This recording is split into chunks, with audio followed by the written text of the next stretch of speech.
చిగులు ఇంకా వీక్గా ఉండి లేదంటే ఎముక వీక్గా ఉండి మీకు దంతాల మధ్య సందులని మనము క్లోజ్ చేయాలంటే దానికి కాస్మెటిక్ కొన్ని చికిత్సలు ఉన్నాయి. డయాస్టిమా క్లోజర్ అని, లేదంటే సెరామిక్ లామినేట్ వినియర్స్ అని, లేదంటే ఆల్ సెరామిక్ క్రౌన్స్ అని, ఇలాంటి చికిత్సా విధానాలు వాడుతూ కూడా మనం వీటికి చికిత్స చేసేందుకు వీలుంటుంది. హైదరాబాద్ నుంచి కుమారి ఇలా అడుగుతున్నారండి. పేపర్లో పనికొచ్చే సమాచారాన్ని కత్తిరించుకుని ఫైల్ రూపంలో దాచుకుంటాను. నా దగ్గర ఇప్పటికే 2 పెట్టెల కాగితాలున్నాయి. తరచూ వాటిని పైకి తీసి చదువుతూ ఉంటాను. ఇంట్లో వాళ్ళు ఇదేం పిచ్చని వెక్కిరిస్తున్నారు, హేళన చేస్తున్నారు.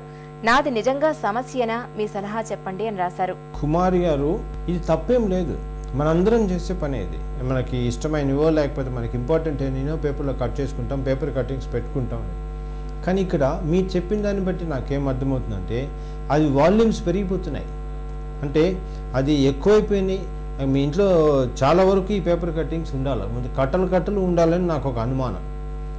ఇది అబ్సెసివ్ కంపల్సివ్ డిసార్డర్లో ఒక పర్టికులర్ టైప్ ఆఫ్ హోర్డింగ్ అంటారు.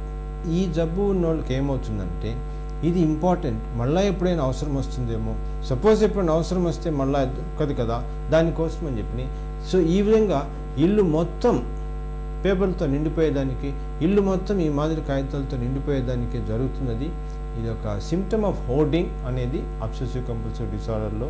దీనికి కూడా ట్రీట్మెంట్ ఉంది. సైకియాట్రిస్ట్ వెళ్ళి కన్సల్ట్ కాండి. ఈ రోజు కార్యక్రమాన్ని ముగించే ముందు స్టార్ హాస్పిటల్ సమర్పించు ఒక చిన్న చిట్కా మీకోసం. ఆస్మా తీవ్రత ఎక్కువగా ఉన్నప్పుడు కొద్దిగా కర్పూరం, కొంచెం ఇంగువాలను మిశ్రమంగా నూరి శనగ గింజంత మాత్రలుగా చేసుకుని 3 పూటలా వేడినీటితో తీసుకుంటే ఉబ్బసం నుంచి మంచి ఉపశమనం దొరుకుతుంది. మీకు ఏమైనా ఆరోగ్య సమస్యలు ఉంటే వెంటనే మాకు రాయండి. మా చిరునామా Sukhibhava, ETV 2, Ramoji film city, Hyderabad 501512 లేదా sukhibhava@etv.co.in కు మెయిల్ చేయండి. మీ ఆరోగ్య సంజీవిని సుఖీభవ కార్యక్రమాన్ని ఇప్పుడు www.youtube.com/etv2india లింక్ ద్వారా వీక్షించండి.